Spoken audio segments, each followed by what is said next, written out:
Buenas tardes, ciudadanos Zavala, Gamboa, Oscar Giovanni. Sí. Bienvenido a este recinto legislativo. Por acuerdo de la Comisión de Transparencia y Combate a la Corrupción, te voy a explicar el formato que hemos decidido para hacer tu entrevista, así como la de los demás participantes. 1. Tienes hasta 10 minutos para explicarnos o lo que nos quieras decir, por qué te tenemos que considerar para ser comisionado del InfoDF o Info Ciudad de México. Después, cada diputado tiene una ronda de 3 minutos para hacerte preguntas, las cuales tú vas a contestar al final junto con una urna que está ahí. Esa urna vienen preguntas que están en el micrositio oficial del InfoDF y de la Asamblea Legislativa, que algunas fueron creadas por académicos, sociedad civil, diversos actores políticos y sociales enfocados en la materia de transparencia. A partir de ahí tú la lees y a partir de que la leas tienes hasta 5 minutos para contestar todos los cuestionamientos. ¿Alguna duda? Ninguna, soy listo. Perfecto. Una vez aclarando tu entrevista, te cedo el uso de la palabra hasta por 10 minutos, ciudadano Zavala. Muchas gracias. Gracias. Señores diputados, muy buenas tardes. Primeramente quisiera comenzar esta presentación señalando que estoy convencido que sin transparencia no puede haber fiscalización ciudadana, sin fiscalización ciudadana no puede haber rendición de cuentas y sin rendición de cuentas el Estado carece de legitimidad. Considero que los que aspiramos a ocupar el cargo de comisionados ciudadanos en el Instituto de Transparencia, Acceso a la Información Pública, Protección de Datos Personales y Rendición de Cuentas de la Ciudad de México, en caso de ser designados, debemos tener una visión innovadora en la tutela de los derechos humanos, de acceso a la información y de protección de datos personales, especialmente por la transformación política e institucional de la Ciudad de México motivada por la promulgación de su Constitución política. Basta revisar el texto constitucional para advertir la importancia que tiene la transparencia y la rendición de cuentas en la construcción y transformación de la nueva estructura gubernamental, en temas como ejercicio público, función pública, programas y servicios sociales, uso de suelo, buen gobierno, hacienda pública, entre otros temas más que son muy relevantes en la Constitución. Es claro que tendrá como eje fundamental el principio de máxima publicidad, como medio de legitimidad, pero sobre todo como medio de legitimación y de gobernabilidad democrática. Por ello, considero que en la promoción y tutela efectiva de los derechos de acceso a la información pública y protección de datos personales, el órgano garante debe de partir de dos premisas fundamentales, de dos premisas básicas. Primeramente, garantizar los mecanismos para el ejercicio de estos derechos y segundo, promover políticas públicas en coordinación con los sujetos obligados con el fin de lograr un gobierno abierto que promueva la transparencia proactiva en la que se respeten los datos personales. En caso de ser designado, durante los primeros 100 días de operación del órgano garante, estaré emprendiendo las acciones mínimas encaminadas al fortalecimiento del instituto, mismas que detallo en mi programa de trabajo que pongo a consideración de ustedes. He dividido estas propuestas en dos grandes bloques, un bloque de acciones sustantivas, un bloque de acciones institucionales, señalando y queriendo ser muy puntual que es evidente que este instituto tiene que garantizar dos derechos humanos, dos derechos fundamentales, pero sobre todo debemos de atender que es una institución pública que debe de sujetarse a sus propias reglas y a sus propios mecanismos de transparencia. Acciones sustantivas. Primero, esta primera propuesta me parece que es fundamental para la consecución de los fines que pretendemos. Consolidar al InfoCDMX como un órgano defensor de derechos humanos. No debemos olvidar que el acceso a la información y la protección de datos personales, y lo subrayo con mucha claridad, son derechos humanos, no solo son derechos instrumentales, ni solamente son derechos ciudadanos, son derechos humanos. Por lo que el Instituto debe asumir ese rol e intensificar su trabajo con los sujetos obligados a efecto de consolidar un verdadero ombudsman en materia de transparencia y protección de datos personales.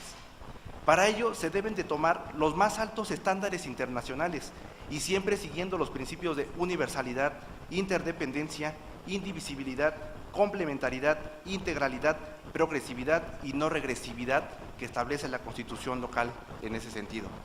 ¿Y a qué me refiero con altos estándares internacionales? Ya tenemos muchas recomendaciones, tenemos importante jurisprudencia de la Corte Interamericana de Derechos Humanos, También tenemos algunos instrumentos y algunas determinaciones de la Suprema Corte de Justicia de la Nación, donde hemos avanzado hacia esa visión, hacia la visión de decir que la transparencia, el derecho de acceso a la información pública y la protección de datos personales son derechos humanos y deben de regirse bajo los mismos principios que establece para todos estos. Segunda propuesta, transparencia proactiva en temas de interés público y relevancia. Para que la información sea útil, debe contar con dos características fundamentales: ser suficiente y ser oportuna. Por ello, considero necesario promover desde los medios al alcance del Instituto y en coordinación, por supuesto, con los sujetos obligados, la difusión de la información que se genere con motivo de solicitudes y recursos de revisión en temas que resulten de interés para la sociedad. Por ejemplo, esto es un tema que me parece relevante. ¿Qué mejor forma de garantizar una efectiva rendición de cuentas que transparentar oportunamente el proceso de reconstrucción de la Ciudad de México con motivo de los lamentables sismos ocurridos en septiembre del año pasado? O transparentar la información relacionada con el importante proceso electoral que está en desarrollo y así garantizar a la ciudadanía los medios necesarios para el ejercicio del voto informado, lo que sin duda fortalecerá la democracia. Este es un punto importante porque si nosotros analizamos la legislación, hemos referido en varios foros, he escuchado en varias entrevistas, que se refiere que la legislación de la Ciudad de México es una legislación vanguardista. Y tiene elementos vanguardistas, sin lugar a dudas. Por ejemplo, la Constitución Federal, la Ley General de Transparencia, refieren que los sujetos obligados son aquellos que reciben y ejercen recursos públicos o ejercen actos de autoridad. ¿Qué es lo que adiciona la Ley de Transparencia de la Ciudad de México, que me parece fundamental? Además de estos dos elementos, incorpora la figura del interés público. No solamente ejercicio de recursos públicos, actos de autoridad, actos de interés público. Esto nos permitirá llevar la transparencia, la rendición de cuentas a ámbitos que en un principio podrían no estar considerados, como podría ser el caso de los candidatos independientes, que en algún momento podría ser de relevancia en esta ciudad. Tercera propuesta, consolidación del Instituto en el Sistema Nacional de Transparencia y en el Sistema Local Anticorrupción. La Ciudad de México, como lo he referido, tiene una legislación vanguardista. Incluso en algunos temas es más garantista que la propia Ley General de Transparencia y Acceso a la Información Pública. En ese sentido, es importante fortalecer la presencia del Instituto en el Sistema Nacional de Transparencia a efecto de que se convierta en un órgano garante referente nacional. Señores diputados, señora diputada, tenemos el marco jurídico listo, tenemos un marco jurídico suficiente para poder enfrentar estos retos. Apliquémoslo y hagamos que este instituto cumpla con su función. Cuarta propuesta, establecimiento de alianzas estratégicas para la difusión y promoción del derecho de acceso a la información y protección de datos personales. Siguiendo la línea discursiva de los derechos humanos, me parece fundamental establecer alianzas estratégicas no solamente con sujetos obligados, sino con otros actores sociales como sociedad civil, incluso los gremios empresariales, los sectores educativos, que permitan establecer y fortalecer la difusión y la promoción de estos dos derechos. Acciones institucionales. La transparencia por la casa empieza. Por ese motivo, tengo muy claro que se debe hacer una revisión presupuestal a efecto de contar con un presupuesto adecuado que permita organizar y realizar las actividades del Instituto, siempre respetando la austeridad y la disciplina presupuestal. En ese sentido, en mi segunda propuesta, también propongo que se deben de revisar el salario de los comisionados ciudadanos. Tengo muy presente el contenido del artículo 40 de la Ley de Transparencia, que homologa el salario de los comisionados al de los magistrados del Tribunal Superior de Justicia de la Nación, del Tribunal Superior de Justicia del Distrito Federal, pero entiendo perfectamente que la intención o interpretación puede ser a qué es un tope, no necesariamente que sea el piso mínimo, puede ser un tope. Revisión también de la estructura administrativa del instituto, buscando dos objetivos fundamentales: la reducción del gasto y el fortalecimiento de las áreas. Estos son elementos de alta gerencia gubernamental, tratar de hacer más con menos recursos, y me parece que se está en condiciones de poder hacerlo. Y finalmente, en estas propuestas, la elaboración e implementación de un código de ética y de buenas prácticas, lo cual resulta fundamental para que se respete y se adecue la aplicación de los principios de certeza, legalidad, independencia, imparcialidad y sobre todo profesionalismo que se requiere en el instituto. Las acciones expuestas tienen el objetivo de iniciar la consolidación y continuar posicionando al instituto en la garantía que tiene encomendada, y así fortalecer a la Ciudad de México como una ciudad transparente en la que se respeten los datos personales. Señores diputados, señora diputada, participo porque considero que cuento con las aptitudes y capacidades para ocupar el cargo de comisionado ciudadano en el Instituto de Transparencia de la Ciudad de México. Actualmente me desempeño como secretario de Acuerdos y Ponencia en el Instituto Nacional de Transparencia, Acceso a la Información y Protección de Datos Personales, el INAI, coadyuvando en la sustanciación de medios de impugnación en términos de las leyes general de transparencia y general de datos personales en posesión de los sujetos obligados. Soy licenciado y maestro en Derecho por la Facultad de Derecho de la Universidad Nacional Autónoma de México, siempre acompañando mi ejercicio profesional con la academia. Desde hace casi 5 años soy profesor de licenciatura y posgrado en esta misma facultad y en la maestría en Derecho de la Escuela Libre de Derecho. En mis primeros años universitarios fui asistente de investigación en el área de Derecho Social del Instituto de Investigaciones Jurídicas de la UNAM. Me desempeñé como visitador adjunto en la 6ª Vistoría General de la Comisión Nacional de los Derechos Humanos, que nada más y nada menos tenía encomendadas 2 funciones trascendentales: analizar y estudiar las violaciones graves a los derechos humanos y analizar y estudiar las posibles violaciones en derechos económicos, sociales y culturales. Finalmente me desempeñé como secretario ejecutivo de la División de Estudios de Posgrado de la Facultad de Derecho de la UNAM, en la que entre otras actividades atendía las solicitudes de información. Soy autor de diversas publicaciones nacionales y extranjeras, ponente y conferencista en foros nacionales e internacionales sobre temas de derecho social, transparencia de datos personales, experiencia que vinculo con mi actividad profesional y que me permite analizar temas complejos, como lo es el tema muy complejo de la transparencia sindical, sobre la cual hay mucho que desarrollar todavía y en la cual este órgano garante puede ofrecer grandes avances. Muchas gracias. Muchas gracias a ti por tu exposición. Siguiendo el protocolo, le cedo el uso de la palabra hasta por 3 minutos al diputado Suárez del Real. Con su venia, señor presidente, maestro Zavala, ha sido extraordinaria la presentación que nos ha hecho usted. Debo de destacar que es todo el tiempo que llevo aquí que escucho 3 temas fundamentales. Uno, el InfoDF debe de ser garante de derechos, debe de ser, por tanto, ombudsman, defensor de los derechos que le son encomendados. Ese es un cambio sustantivo en la función que está prevista tanto en el espíritu de la ley como en el espíritu de la Constitución.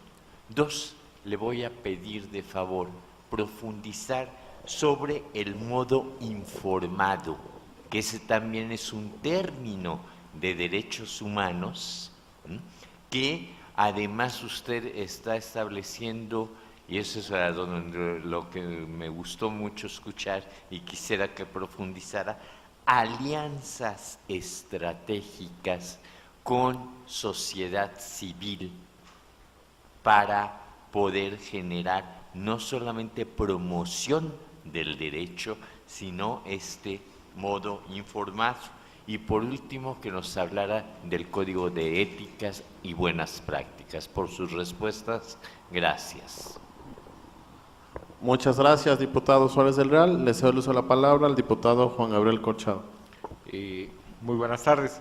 Me gustaría, a ver si podrías ampliar un poco más, toda vez que también tienes experiencia en materia laboral, en el caso de los sindicatos como sujetos obligados, aquellos que reciben financiamiento público, ¿cómo los vas a ayudar?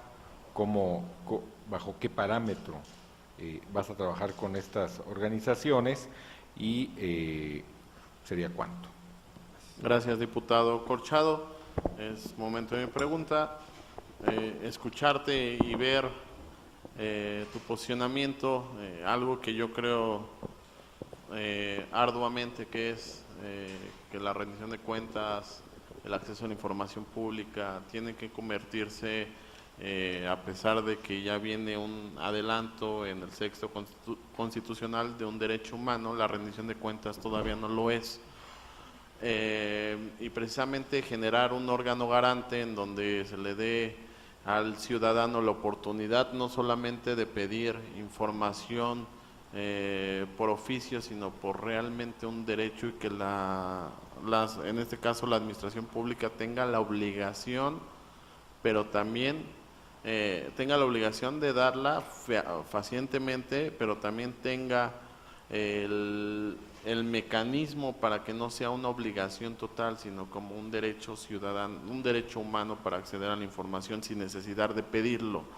Es algo que yo he estado peleando mucho, que la transparencia proactiva tiene que ser un mecanismo efectivo en tiempo real, que lo hicimos ahorita con el micrositio al hacer este nuevo proceso de selección de comisionados, y que lo digo por lo que tú mencionas, lo digo con satisfacción de que es en tiempo real. Así tendría que ser para mí la administración pública. Cuando se gasta el recurso público, ¿qué es eso? Público, tendría que estarse transparentando en el momento, saber cuándo se acaban las obras, en cuánto dinero gastan en programas sociales. Por eso, escuchándote, me gustaría saber tu posición conforme a la actuación que tú tendrías con los órganos administrativos para que ellos generaran la información en tiempo real, no por obligación, sino como un derecho.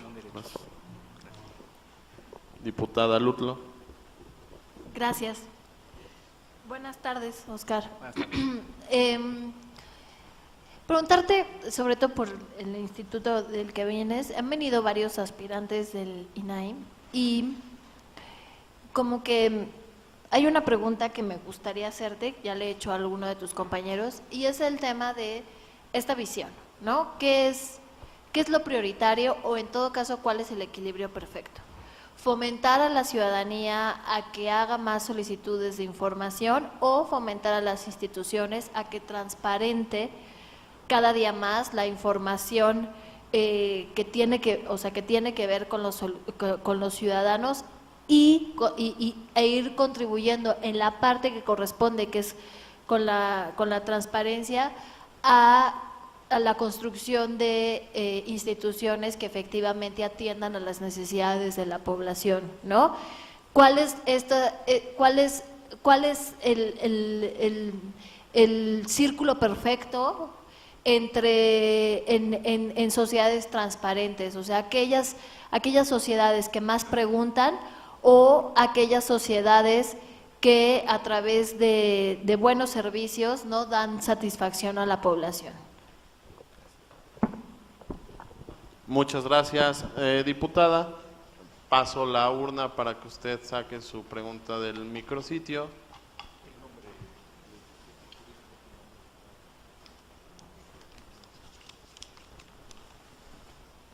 ¿La leo? Por favor.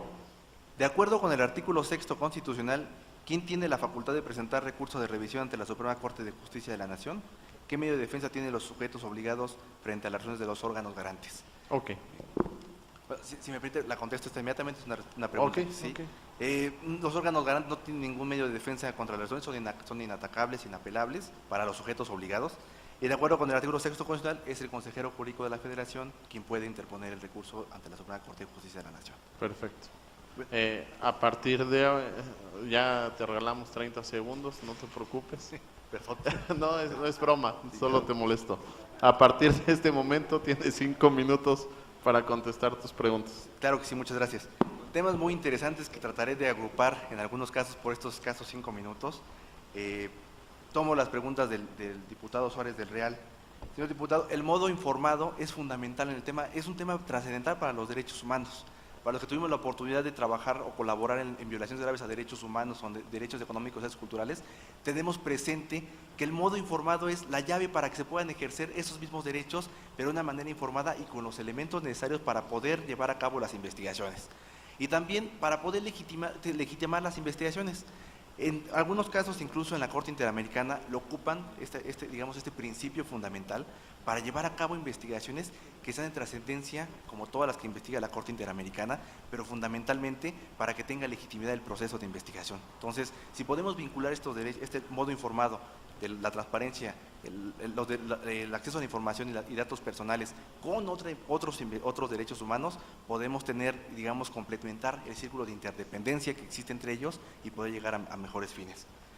Respecto de las alianzas estratégicas, es importante y fundamental el trabajo con sociedad civil. No podemos concebir un órgano ciudadano que no pueda trabajar con sociedad civil.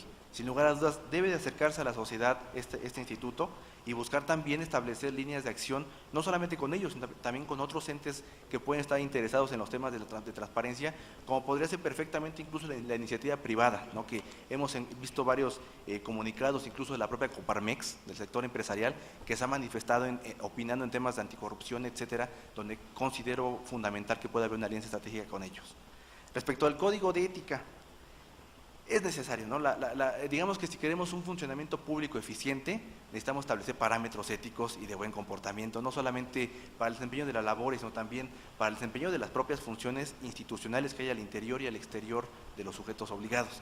Y el InfoDF, InfoCDMX, si me permiten llamarlo ya de esta manera, tiene que comportarse de esa manera y llevar a cabo su ejercicio público a la máxima excelencia posible para poder garantizar estos derechos humanos que tienen encomendados. Espero haber contado la pregunta.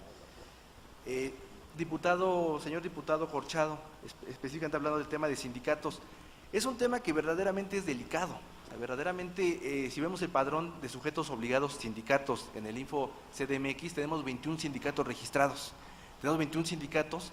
Sin embargo, cuando entramos nosotros al tema o verificamos las evaluaciones diagnósticas que recién terminó el órgano garante, podemos identificar que verdaderamente hay un abismo todavía, incluso para cumplir con estas obligaciones básicas, que digamos el parámetro mínimo todavía no han cumplido todavía los sindicatos. Hay que acompañar a los sindicatos, hay que realizar jornadas de acompañamiento con ellos, hay que tener muy claro también que debemos de llevar la transparencia y el acceso a la información sin que esto vulnere otros derechos. Los sindicatos gozan de autonomía sindical, gozan de libertad sindical.